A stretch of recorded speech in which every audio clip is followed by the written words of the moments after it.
সব ঠিক, বিএনপিও রাজি, আমরাও রাজি, আমরা সাইডও করেছি। হঠাৎ করে বিএনপি একটুখানি উল্টে গেছে। তারা এতদিন ধরে কমিটিতে থেকে টিকে সব বলে যেটা আমরা এখন মানি না, এটা নাকি একটা নতুন পৃষ্ঠা যোগ করেছে। কিন্তু আমরা যেটা দেখলাম তো আমাদেরটা ঠিকই আছে, তো বিএনপির একটা জায়গায় কেন পৃষ্ঠা যোগ হয়?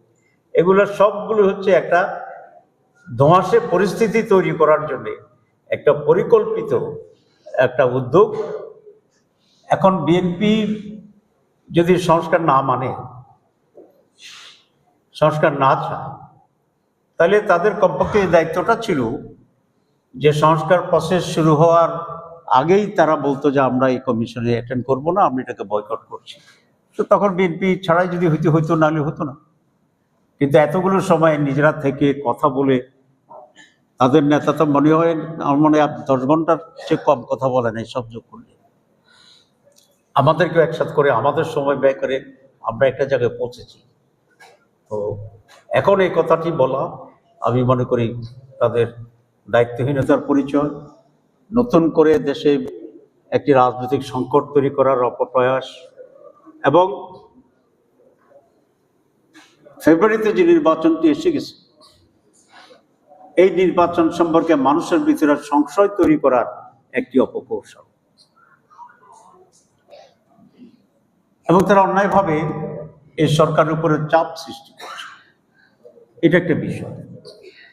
আরেকটা বিষয় হচ্ছে আপনারা দেখেছেন আরপিওতে ইলেকশন কমিশন এবং এই সরকার দুই জায়গাতেই একটা ক্লজ অ্যাপ্রুভ হয়েছে, সেটা হচ্ছে যে কোনো দল ব্যক্তি দলীয় হিসাবে অথবা জোট হিসাবে যদি নির্বাচন করে তাহলে তাদের নিজস্ব দলীয় মার্কায় নির্বাচন করতে হবে।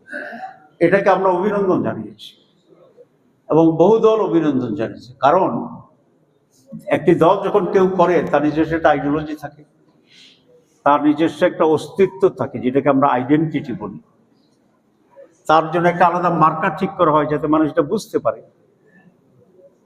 সুতরাং প্রত্যেকটি দলের নিজস্ব আইডেন্টিটিতে তিনি ইলেকশন করবেন, এটাই তো স্বাভাবিক। হ্যাঁ, কেউ যদি জোট করে অবশ্যই জোট করতে পারবে, জোটের লোকেরা যদি তাকে ভোট দিতে চায় তারা ভোট দিবে, তার জন্য তার মার্কা ব্যবহার করতে হবে, এটা তো কোনো জোট। সুতরাং এটা বিবেচনা করেই নির্বাচন কমিশনের সিদ্ধান্ত নিয়েছিল, এবং নির্বাচন কমিশনের সিদ্ধান্তের পরে এটা মন্ত্রী পরিষদ, যেটাকে আমরা উপদেষ্টা পরিষদ বলছি, সেখানে এটা অ্যাপ্রুভ হয়ে গেছে। হঠাৎ করে বিএনপি এসে আবার বলে যে এটা আমরা মানি না। এখন তারা সরকারের উপর চাপ দিচ্ছে যে এটা পাশ করছে এটাকে আবার চেঞ্জ করে দেওয়ার জন্য। তাহলে তারা আরপিও মানে না, তারা সংস্কার মানে না, তারা সংস্কারের প্রক্রিয়া মানে না। এরপরে আসছে সংস্কারের জন্য একটা গণভোট আয়োজনের জন্য, এটা প্রস্তাব ছিল। সংস্কারের যে গণভোট, এটা আমাদের প্রস্তাব ছিল। বিএনপি কিন্তু প্রথমে বলেছে, আপনাদের সাংবাদিক আপনারা ফলো করেছেন, বিএনপি প্রথম বলছিল ওরা গণভোট মানে না, কিন্তু জামাত ইসলামের প্রস্তাব ছিল গণভোটের মাধ্যমে জনগণের ম্যান্ডেট দিতে হবে। জনগণ যদি বলে ইয়েস ইয়েস, জনগণ যদি বলে যে নো নো, জনগণই তো সবচেয়ে ক্ষমতার উৎস। আমরা এটা বলি ডেমোক্রেসিতে দিস দ্য ফাইনাল। এখন বিএনপি এসে পরে বললো যে আমরা মানি, তবে জাতীয় নির্বাচন আর গণভোট একসাথে হইতে হবে, দুটো একেবারে আলাদা। গণভোটটা হচ্ছে সংস্কারের, আর জাতীয় নির্বাচন হচ্ছে সরকার গঠনের।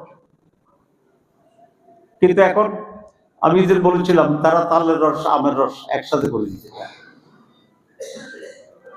এটা কেন হচ্ছে? ওরা প্রত্যেকটি জায়গায় গিয়ে একটা ঝামেলা তৈরি করার একটা সিদ্ধান্ত নিয়েছে, এবং সেটা কেন নিয়েছে আমার বুঝে আসে না। কারণ যদি নির্বাচন না হয় তাহলে এখানে বিএনপির খুব লাভ আছে বলে আমরা মনে করি। যদি নির্বাচন না হয় তাহলে কি হবে?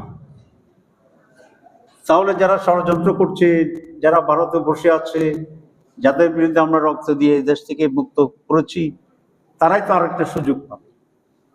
তো এই সকল আচরণে মনে হয় যে বিএনপি সংস্কারবিহীন যে বাংলাদেশ, সে বিগত সরকারের যে বাংলাদেশ, আওয়ামী লীগের যে বাংলাদেশ, মনে হয় যেন তারা আবার সেই জায়গায় ফিরে যেতে চাচ্ছে। এবং সেই কারণে আমরা বলেছি বাংলাদেশকে আওয়ামী জাহেলিয়াতের দিকে ফিরে যেতে এই দেশের মানুষ কখনোই চায় না।